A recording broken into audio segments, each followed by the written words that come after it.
नमस्कार साथियों, स्वागत है आप सभी का। तो आज की क्लास में हिंदी व्याकरण से पूछे जाने वाले प्रश्नों के बारे में पढ़ेंगे। तो आज की क्लास आपके लिए काफ़ी महत्वपूर्ण होने वाली है, तो आप सभी वीडियो को ध्यान से जरूर देखिएगा। और जो भी विद्यार्थी पहली बार क्लास ले रहे हैं, चैनल को सब्सक्राइब जरूर कर लीजिए, क्योंकि इसी तरह के प्रश्न चैनल पर डेली कराए जाते हैं, तो आप सभी चैनल से जुड़ सकते हैं। तो चलिए वीडियो को शुरू करते हैं और देखते हैं पहला प्रश्न। तो देखिए, प्रश्न है क का उच्चारण स्थान क्या है। विकल्प दिए गए हैं दंत्योष्ठ, दंत, तालु या कंठ। तो आपको बताना है कि क वर्ण का उच्चारण स्थान क्या है। तो राइट आंसर हो जाएगा ऑप्शन घ। यहाँ पर राइट होगा कंठ। क वर्ण कंठ से उच्चारित होने वाला वर्ण है, याद रखिएगा, ये आपसे पूछा जा सकता है। क वर्ण जो है कंठ से उच्चारित होता है, तो राइट आंसर हो जाएगा ऑप्शन घ। नेक्स्ट क्वेश्चन है, किन वर्णों को अंतःस्थ व्यंजन कहा जाता है। तो राइट आंसर यहाँ पर क्या होगा कि किन वर्णों को अंतःस्थ व्यंजन कहा जाता है। तो राइट आंसर हो जाएगा विकल्प यहाँ पर डी सही होगा, य, र, ल और व। याद रखिए, ये प्रश्न बनता है कि अंतःस्थ व्यंजन कहे जाते हैं य, र, ल और व। ये चारों ही व्यंजन अंतःस्थ व्यंजन कहलाते हैं। ये प्रश्न बन सकता है और इनकी संख्या होती है 4। नेक्स्ट क्वेश्चन है, किन वर्णों को अर्ध स्वर कहा जाता है। विकल्प दिए गए हैं ल, र, य और व, अ या आ, च या ख। तो देखिए, अर्ध स्वर कहा जाता है किन वर्णों को। तो याद रखिए, यहाँ पर राइट आंसर हो जाएगा विकल्प यहाँ पर बी सही होगा, य और व। ये दो वर्ण हैं जिनको अर्ध स्वर कहा जाता है, और ये परीक्षा में पूछा जाता है कि अर्ध स्वर कौन से होते हैं। तो राइट आंसर हो जाएगा विकल्प बी, या कॉमा व। याद रखिएगा। नेक्स्ट क्वेश्चन है, निम्न में से ऊष्म वर्ण कौन सा है। त, फ, र या ह। तो आपको बताना है कि ऊष्म वर्ण इनमें से कौन सा है। तो राइट आंसर हो जाएगा ह। यहाँ पर राइट होगा ऊष्म वर्ण है ह। इसके अतिरिक्त ये वर्ण भी ऊष्म वर्ण कहलाते हैं, याद रखिएगा, ऊष्मीय व्यंजन ये कहलाते हैं। यह प्रश्न बन सकता है, आपसे पूछा जा सकता है कि निम्न में से ऊष्म वर्ण है या ऊष्मीय व्यंजन कौन से हैं। तो याद रखिएगा, ये चारों ही वर्ण ऊष्मीय व्यंजन कहलाते हैं।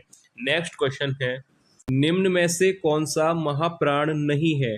विकल्प दिए गए हैं श, स, ख या प। तो आपको बताना है कि इन चारों में से महाप्राण वर्ण नहीं है। तो राइट आंसर हो जाएगा ऑप्शन डी, प। यहाँ पर महाप्राण वर्ण नहीं है, यह अल्प प्राण वर्ण है, यानी अल्प प्राण व्यंजन कहलाता है।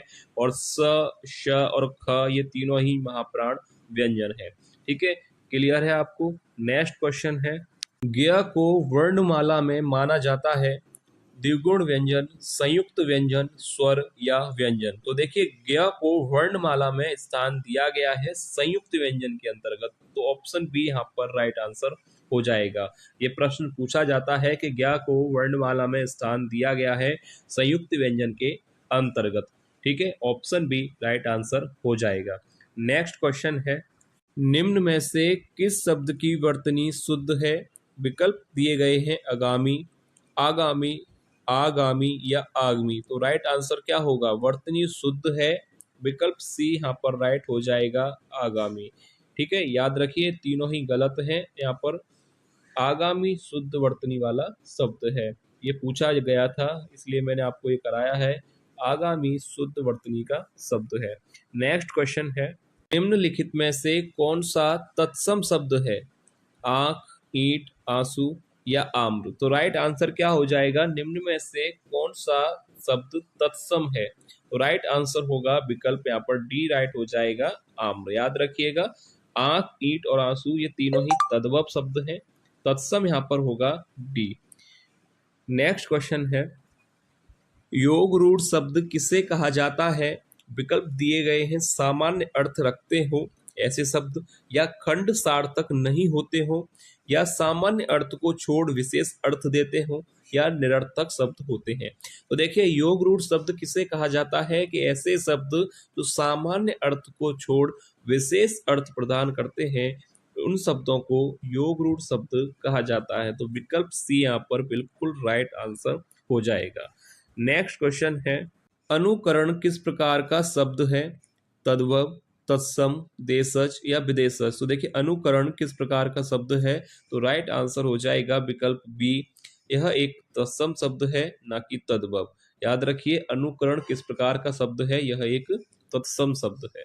नेक्स्ट क्वेश्चन है, हिंदी व्याकरण में संज्ञा के कितने भेद हैं? ए 3, 4, 5 या 6। तो हिंदी व्याकरण में संज्ञा के भेद होते हैं 5। तो राइट आंसर हो जाएगा ऑप्शन सी। याद रखिएगा हिंदी व्याकरण में संज्ञा के भेद होते हैं 5। नेक्स्ट क्वेश्चन है, परिवार किस संज्ञा का उदाहरण है? जातिवाचक, भाववाचक, व्यक्तिवाचक या समूहवाचक। तो परिवार किस संज्ञा का उदाहरण है? तो राइट आंसर हो जाएगा यहाँ पर ऑप्शन डी, समूहवाचक संज्ञा का यह उदाहरण है। सरल प्रश्न है कि परिवार किस संज्ञा का उदाहरण है? समूहवाचक। नेक्स्ट क्वेश्चन है, सार्वनामिक विशेषण किसे कहा जाता है?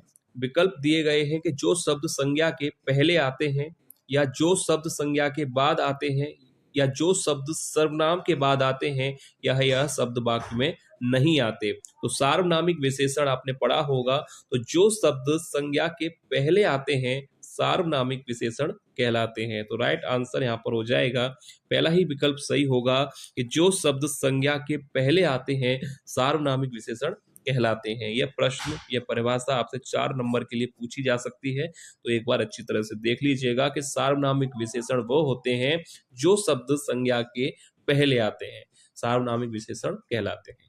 नेक्स्ट क्वेश्चन है, किस वाक्य में क्रिया भूतकाल में नहीं है? ऑप्शन है कि वह पढ़ रहा था, या उसने पढ़ाई पूरी कर ली, या वह पढ़ने वाला है, या उसने पढ़ाई की थी। तो देखिए आपको बताना है कि इन चारों वाक्यों में भूतकाल में क्रिया किस वाक्य में नहीं है। तो राइट आंसर हो जाएगा ऑप्शन सी, वह पढ़ने वाला है। तो यह यहाँ पर यह प्रश्न जो है वर्तमान काल में है कि वह पढ़ने वाला है, यह क्रिया यहाँ पर भूतकाल में नहीं है। तो विकल्प सी यहाँ पर बिल्कुल राइट आंसर हो जाएगा। नेक्स्ट क्वेश्चन है, निम्न में से कौन यड़ संधि का शब्द नहीं है? अत्याचार, स्वागत, तथैव या अत्यधिक। तो देखिए यहाँ पर आपसे पूछा गया है कि यड़ संधि का शब्द नहीं है, तो राइट आंसर हो जाएगा विकल्प सी, तथैव।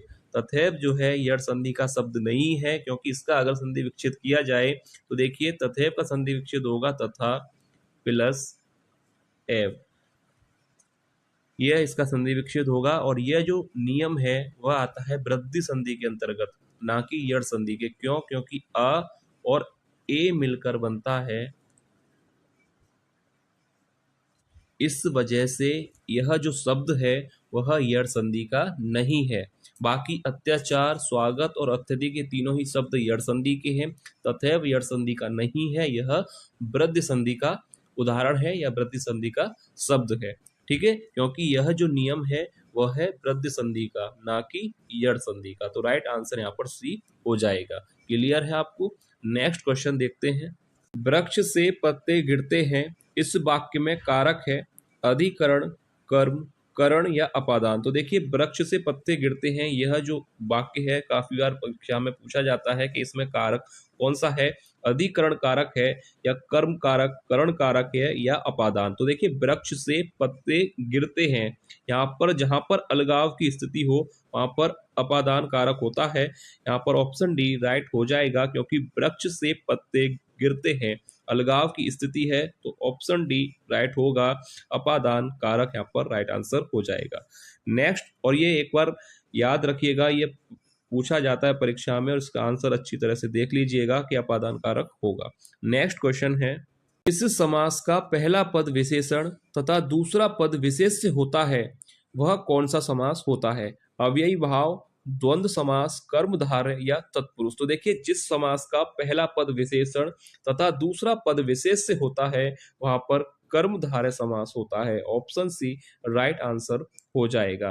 परीक्षा के लिए इंपोर्टेंट परिभाषा है, ये पूछा आपसे जा सकता है कि जिस समास का पहला पद विशेषण तथा दूसरा पद विशेष्य हो वहां पर कर्मधारय समास होता है। नेक्स्ट क्वेश्चन है, नदी का पर्यायवाची शब्द कौन सा नहीं है? वाहिनी, शैलजा, शैवालिनी या सहचरी। ये नदी का पर्यायवाची शब्द कौन सा नहीं है? तो देखिए वाहिनी, शैलजा और शैवालिनी ये तीनों ही नदी के पर्यायवाची हैं। सहचरी यहाँ पर राइट आंसर हो जाएगा, यह नदी का पर्यायवाची शब्द नहीं है। ठीक है, याद रखिए नदी के पर्यायवाची शब्द हैं वाहिनी, शैलजा और शैवालिनी। सहचरी यहाँ पर राइट आंसर होगा क्योंकि यह नदी का पर्यायवाची शब्द नहीं है। क्लियर है आपको? नेक्स्ट क्वेश्चन देखते हैं। विस्तीर्ण का विलोम शब्द होगा, विकल्प दिए गए हैं संकीर्ण, विकीर्ण या विकर्ण। तो देखिए विस्तीर्ण का विलोम शब्द पूछा जाता है परीक्षा में, तो राइट आंसर हो जाएगा पहला ही विकल्प यहाँ पर सही है। विस्तीर्ण का विलोम शब्द होता है संकीर्ण। ठीक है, क्लियर है आपको? विस्तीर्ण का विलोम होगा संकीर्ण।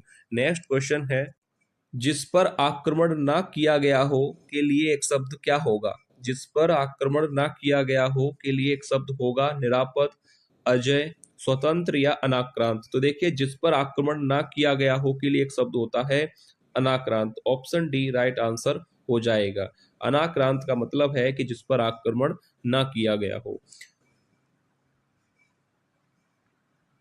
निम्न में से शुद्ध वर्तनी वाला शब्द है।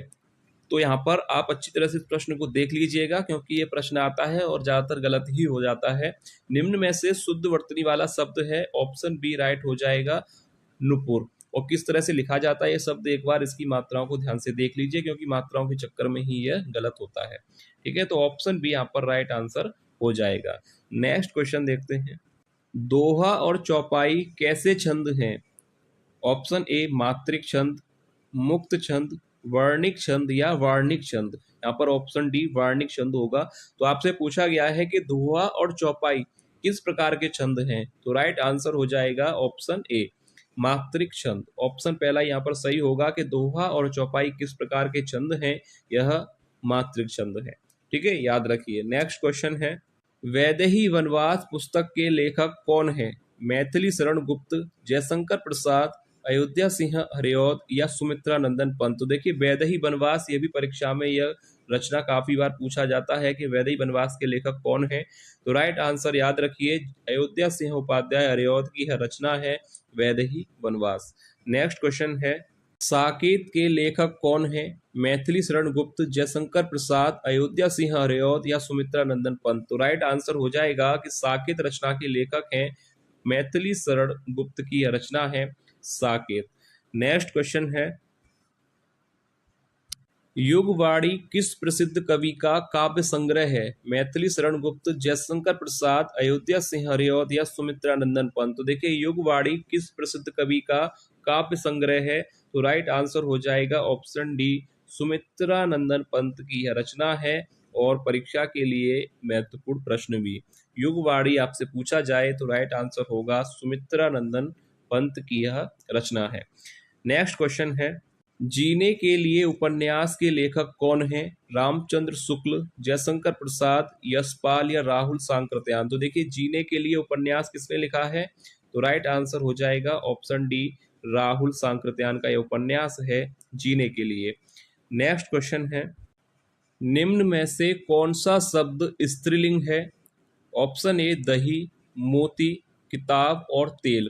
तो यह वीडियो का लास्ट प्रश्न है और एक टेस्ट प्रश्न के तौर पे आपको दिया जा रहा है, यानी इसका आंसर आप लोगों को बताना है कि निम्न में से कौन सा शब्द स्त्रीलिंग है, दही, मोती, किताब और तेल। तो जो भी राइट आंसर है आप लोग कमेंट करके बताइएगा कि स्त्रीलिंग शब्द इनमें से कौन सा है। तो चलिए मिलेंगे नेक्स्ट क्लास में ऐसे और महत्वपूर्ण प्रश्नों के साथ। तब तक के लिए धन्यवाद।